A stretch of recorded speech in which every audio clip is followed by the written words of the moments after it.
Good health to all from Rexall. From New York, it's the Phil Harris Alice Faye Show, presented by the makers of Rexall drug products and 10,000 independent Rexall family druggists. This is your Rexall family druggist welcoming you for the 10,000 independent druggists who have made the word Rexall part of our own store name. You know us by the orange and blue Rexall sign on our windows, but our most important identification is that we carry the 2,000 or more drug products made by the Rexall Drug Company. In millions of American homes, these products are household words, like Plenamins, for example. Rexall's famous multivitamin capsules. Just 2 Plenamins capsules a day give you more than your daily minimum requirement of every vitamin for which such requirements have been established, plus valuable liver concentrate and iron. Quality like that is what we family druggists are talking about when we tell you you can depend on any drug product that bears the name Rexall. Good health to all from Rexall.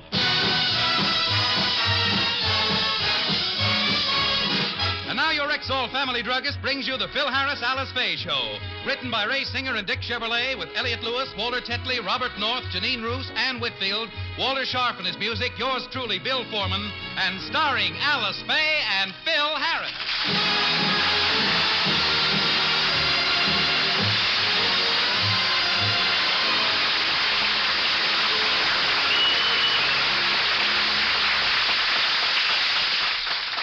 Thursday was rehearsal day for the Rexall show.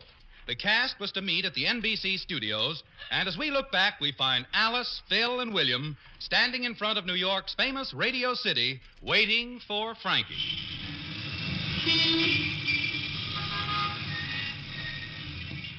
Well, where is Frankie? He's over an hour late. Oh, that man is impossible. He's probably in some bar room. Why, Hildegard. What a malicious display of tongue wagging.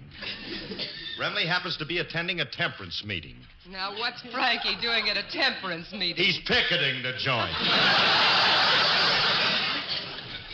Francis hasn't attended a single rehearsal since we've been in New York. Why do you let him get away with it? Well, he told me he's a very busy man. Busy doing what? Well, he's teaching music at Columbia University. He's writing a concerto for muted bassoon. And he's helping the War Department perfect the new H-bomb. Oh, he is a busy little bee. I'm sure the War Department couldn't get along without Frankie. What would he know about a new bomb? Willie, this isn't for publication, but Frankie not only knows about it, he is the bomb. Gee whiz. In the event of war, they fly Remley over enemy territory, and he breathes on the cities.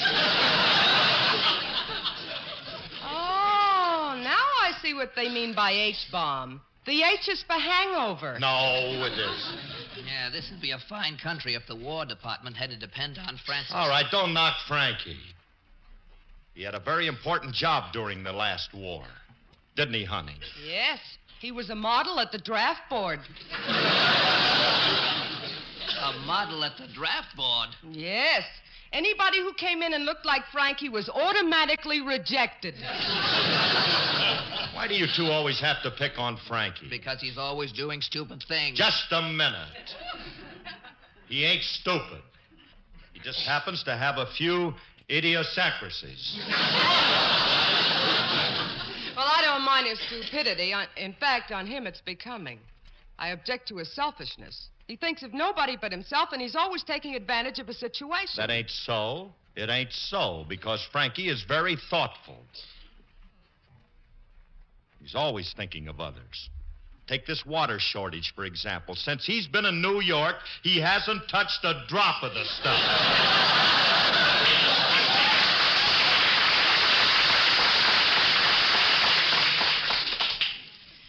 Seems to me he was that way in California, too. Yeah, but here he's being civic-minded. The city says save water, and he's been saving it. Why, today he didn't bathe or shave on account of the shortage. He realizes that there are a lot of people in this city who need water and... Hey, Bud, who you buying your water from? Frankie. Oh, it's you, Curly. Remley, what are you doing? Running a black market on water? That's a living. Besides, this ain't black market stuff. This water belongs to me. The city said save it, so I've been saving it ever since I got here. Got a whole bathroom full at the hotel. All right, Remley, all I bottle right. it and sell it in fifths. Shall I put you down for a case, Curly? No, I don't want any. If you prefer the imported stuff, I got a shipment coming in from Brooklyn. Oh, Frankie, you and your wild schemes. They're not wild.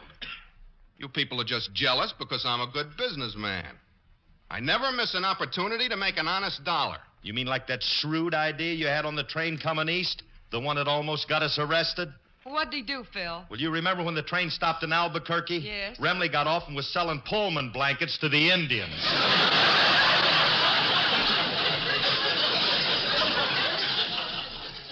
Well, maybe that wasn't such a good idea, but I got a deal cooking now, Curly, that I can let you in. Hold it, Clyde.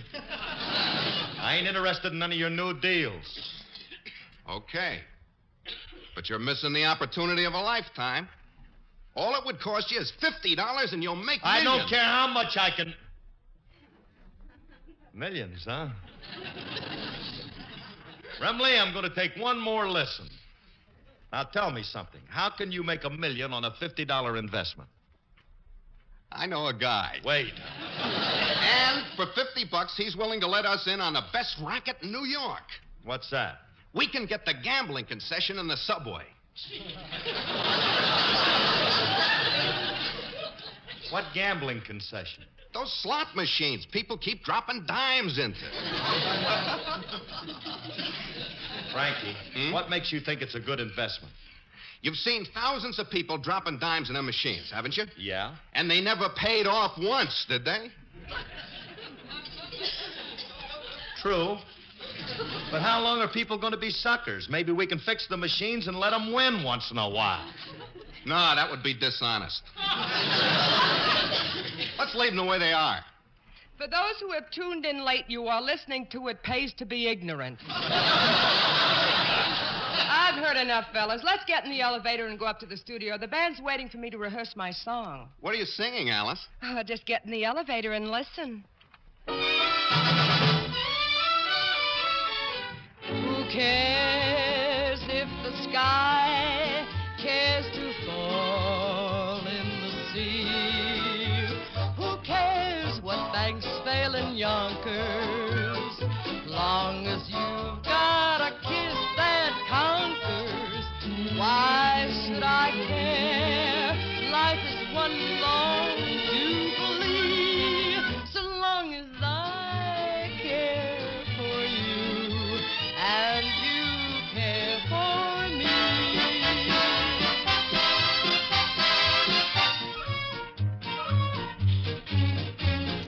Let it rain and thunder, let a million times go under.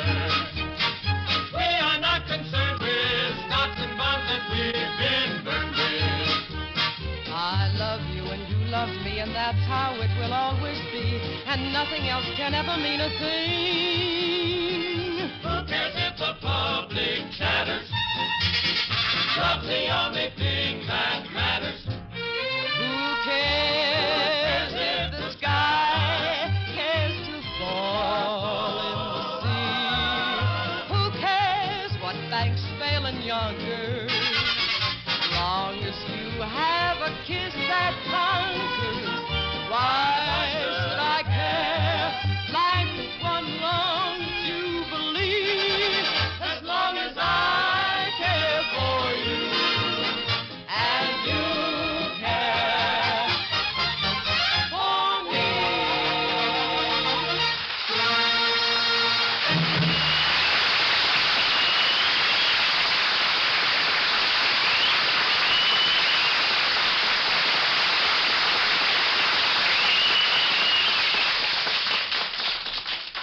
Nice band they had in the elevator.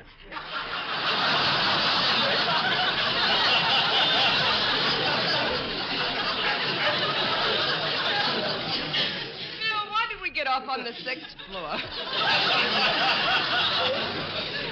Studio's on the 7th. 7th, isn't it? Please, honey, I'm still working on the elevator band. And don't tell me where the studio is. I know my way around this place.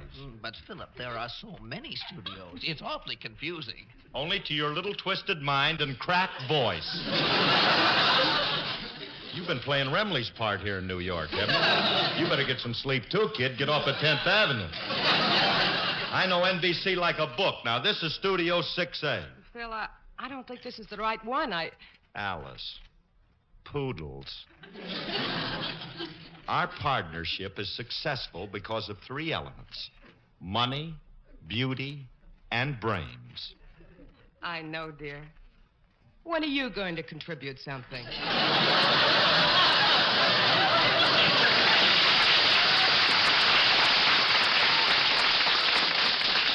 I have contributed something.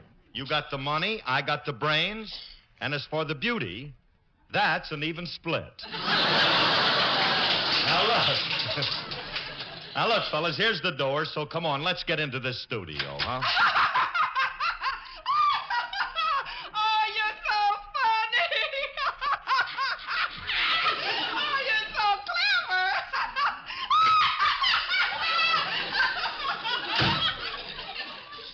Who was that? They're rehearsing Milton Berle's mother for Tuesday's program.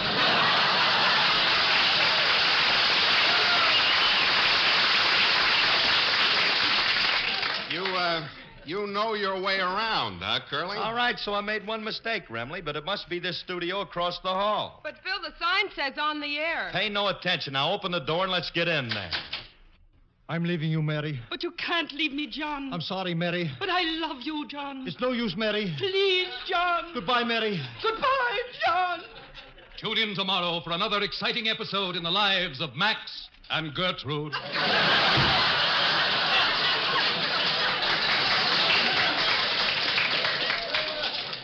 John and Mary must be their nicknames. Phil, will you please try the 7th floor? No, I'm not going to try the 7th floor because I'm sure it's on this floor. Now, it must be the studio right next door. Open the door. Let's get in there. And now, Mrs. B, don't be nervous. Step a little closer to the microphone and tell me your problem.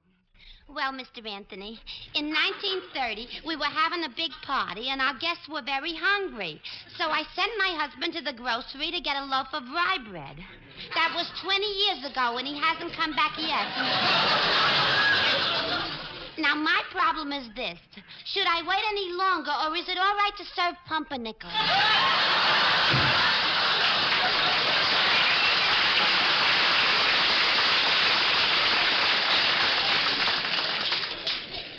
Oh, this kid really has a problem. Phil, are you convinced that this is the wrong floor? No, I'm not, because there's one more studio down at the end of the hall. Well, you try it. I'm going up to the 7th. Okay, honey, you and Willie go on up there. Guarantee it's here. Frankie and me'll try this one. I hope you got the right one now, Curly. Well, we're going to soon find out. I'll tell you what we'll do. We'll go in through the stage entrance, and then we'll see if... Very much, Mrs. Grapperhouse. That was very good. And now for our last contestant on Sing It Best. And remember, the contestant who sings it best, in the opinion of our studio audience here, will win our gigantic jackpot. Now, I see 2 gentlemen waiting backstage right now. Come right out here, gentlemen. That's right. Come on now. Oh, don't be bashful. We haven't much time. Well, we just dropped in to see if we could... Now, don't be nervous, sir. Just step right up to the microphone. That's it. And face the audience. There. Audience? Hey, Curly, they got a show going on here. Well, then we better get lost, Remley. Get out of Now, here. just a moment, gentlemen. Don't get panicky. You're just having a little stage fright. Look, that's all. mister, I just want it's a shame the ladies in our radio audience can't see this gentleman. He's a handsome, broad-shouldered, curly-headed rascal. Please, mister, I didn't...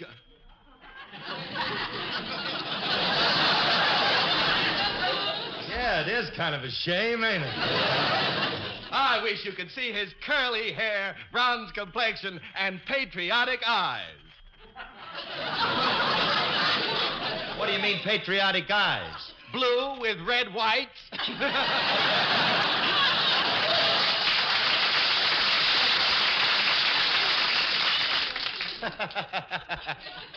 Blue with red whites. Big joke, you see. This boy's been drinking stale Airwick. With soda, it ain't bad. All right.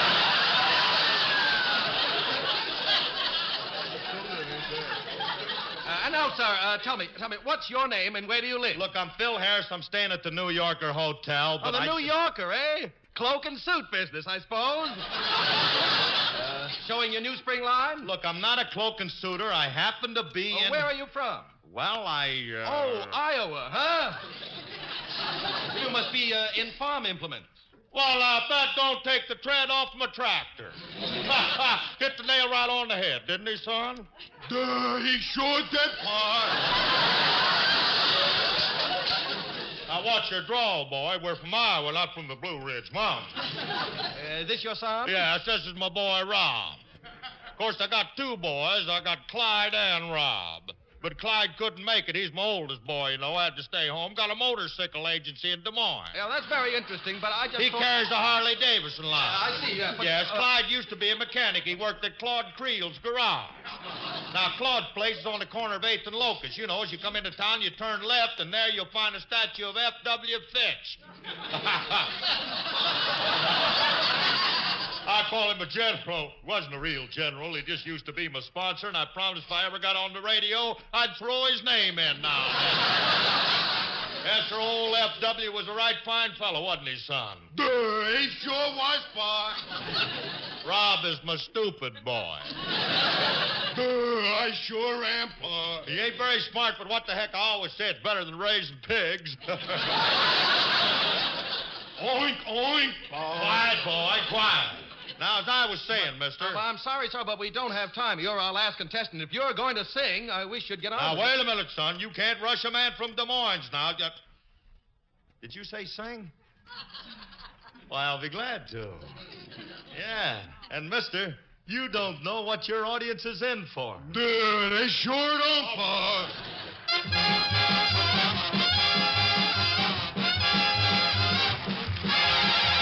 Come with me to Alabama. Let's go see my dear old mammy. She's frying eggs and broiling hammy. That's what I like about the South. Now there you can make no mistakey. Where those nerves are never shaky. Ought to taste that layer cakey. That's what I like about the South. She's got baked ribs and candied yams. Those sugar-cured Virginia hams. Basement full of those berry jams. And that's what I like about the South. Hot cornbread and black-eyed peas. You can eat as much as you please. Cause it's never out of season. That's what I like about the South.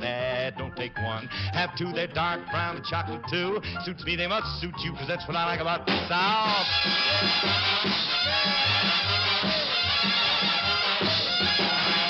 Well, it's way down where the cane grows tall, down where they say you all walk on in with that southern drawl, 'cause that's what I like about the South. It's down where they have those pretty queens keep a dreaming, those dreamy dreams. Well, let's sip that absinthe in New Orleans. That's what I like about the South.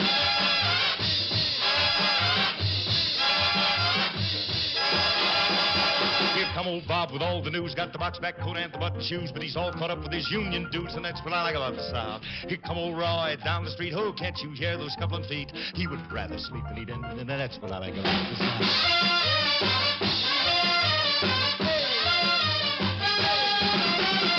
Now, every time I pass your door, you act like you don't want me no more. Why don't you shake that head and sigh, and I'll go walking right on by. Gone on and on and on.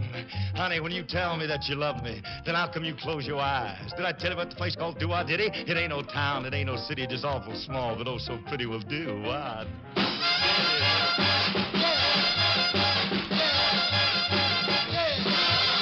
I didn't come here to criticize. I'm not here to sympathize, but don't tell me those no good lies, 'cause a lying gal I do despise. You love me like I love you, send me 50. PDQ, roses are red and violets are pink. I'm gonna get old 50, I don't say.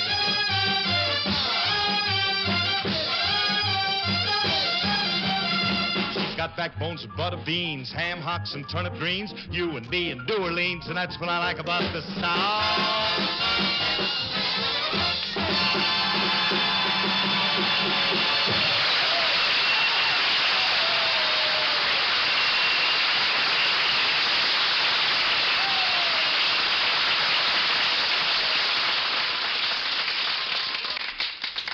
Curly, stop taking bows. Hey, that was very good, Mr. Harris. Now, come on, Curly. We're over an hour late for the band rehearsal.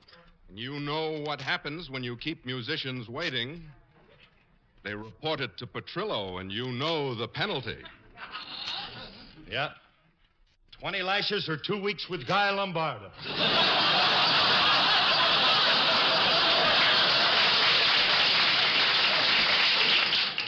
They tie you to a chair and make you listen to Carmen sing.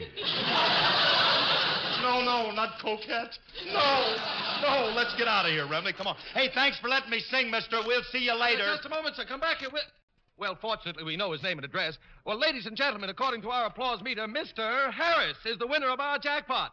And tomorrow morning, $25,000 in merchandise will be delivered right to his room at the Hotel New Yorker, including a refrigerator, a stove, a washing machine.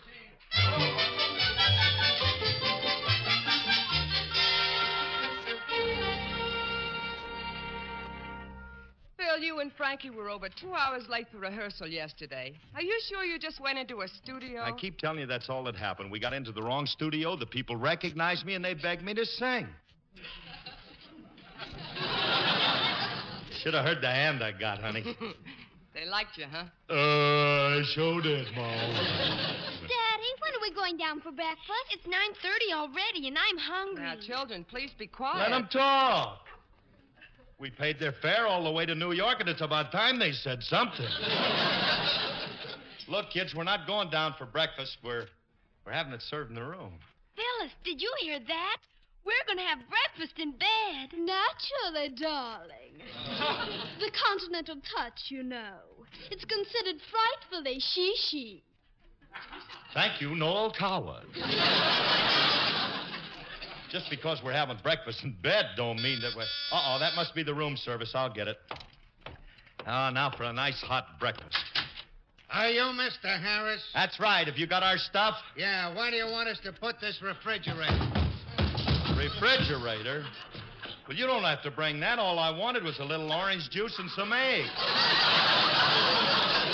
With the refrigerator, you get a 6-month supply of Nesbitt orange juice and 3 crates of grade A eggs. Well, I just wanted a couple of cooked eggs. Oh. Hey, Bernie, bring in a stove. What, have I got to cook my own eggs? Get out of the way, Bud. I got to bring this dishwasher machine in. Oh, wow. Stop banging into me with that stuff. Now, just a minute, mister. What is all this? I got no time to talk. Get out of bed, Blondie, so we'll have someplace to put these paint cans. Wait a minute now. What paint can? You want a free paint job, too. What do you mean I want to... Ow. Ooh, what hit me there? A baby grand piano. Where do you want it? I don't want no piano. I don't even know how to play the piano. Ah, but you will learn, monsieur. I am your piano teacher, huh? You have me free for a year. Now, this is the scale. It goes... Wait a minute. Will you wait a minute? I know the scale. Hey, what color do you want your walls painted? How about black and blue to match my bruises? You got it. Joe, start on the black, and I'll paint the blue. Now, wait a minute. Fellas, will you wait a minute? Now, stop that. The room's getting too crowded. Alice, tell him to stop and... Alice, where are you? Right here. Bernie shut me in the oven. Hello. Hey, where do you want these 2 crates? Wait a minute. Now, what's in those? A Bendix washing machine and a 2-year supply of dirty laundry.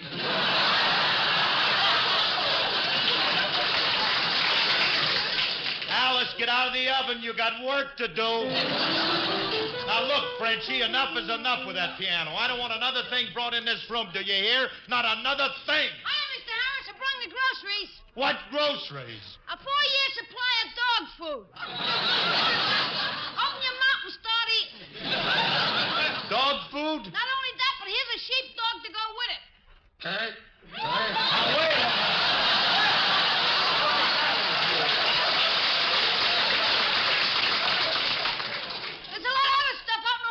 Well, now, look, I don't want it. It's so crowded in here now we can't even budge. Shirley, this must be yours. I found it wandering around the hall with your name on it. Now, what the heck is that? A Brahma bull.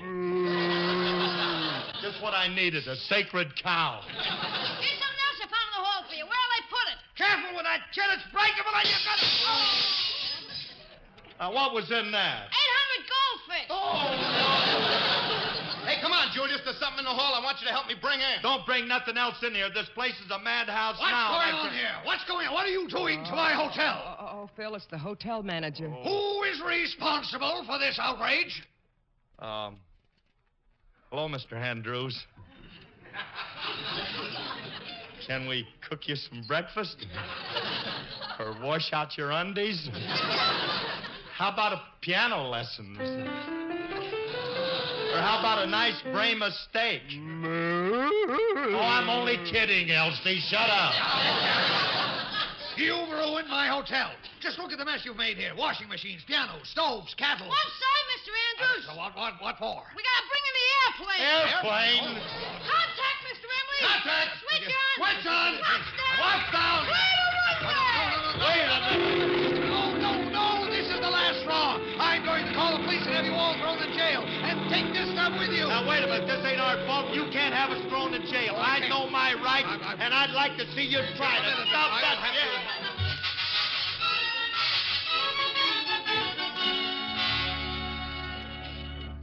Hey, Curly, when Andrews took you to court, you certainly told off that judge. You said it.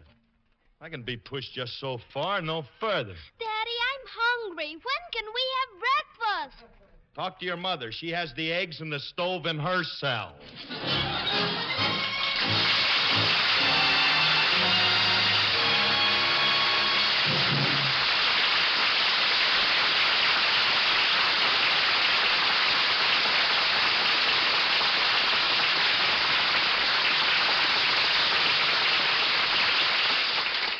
Alice and Phil will be back in just a moment. But first, here's your Rexall family druggist. Last week, a customer said to me, Something I really like about Rexall milk of magnesia is that one bottle won't be so thick I can't even pour it, and the next one thin and watery.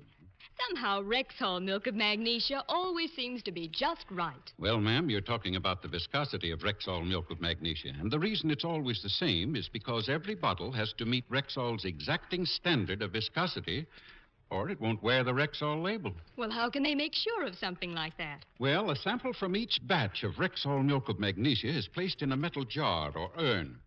Then a small metal disc attached to a fine precision gauge is submerged just below the surface of the liquid. Now then, the jar is slowly revolved at a constant, carefully regulated speed, and the movement of the liquid pushing the disc around records the exact degree of viscosity or thickness of the sample. And I thought it was all just an accident. No, indeed, ma'am. The exacting standard of viscosity for Rexall milk of magnesia is one reason why you'll always get a uniform dosage from every bottle. And it's one more reason why we family druggists tell you you can depend on any drug product that bears the name Rexall. Good health to all from Rexall.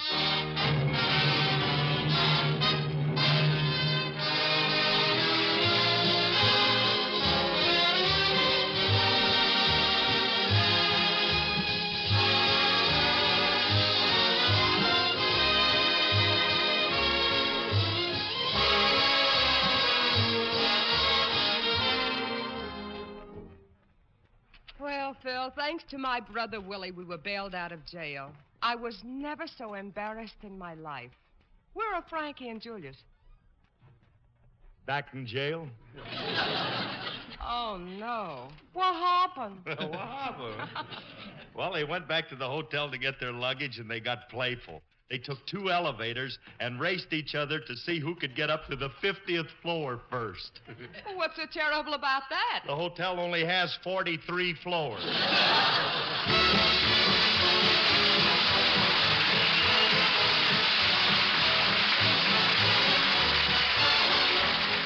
This program was produced and directed by Paul Phillips.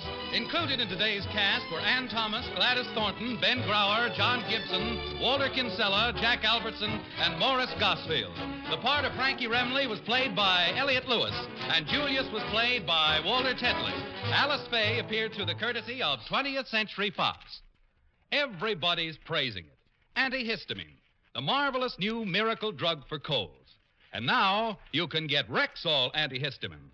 Compounded in Rexall's own world-famous laboratories, Rexall antihistamine can stop cold symptoms in one day when taken at the very first sign of a cold.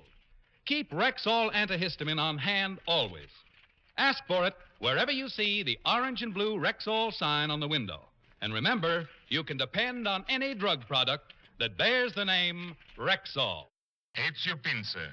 I am on Theater Guild on the air tonight on NBC.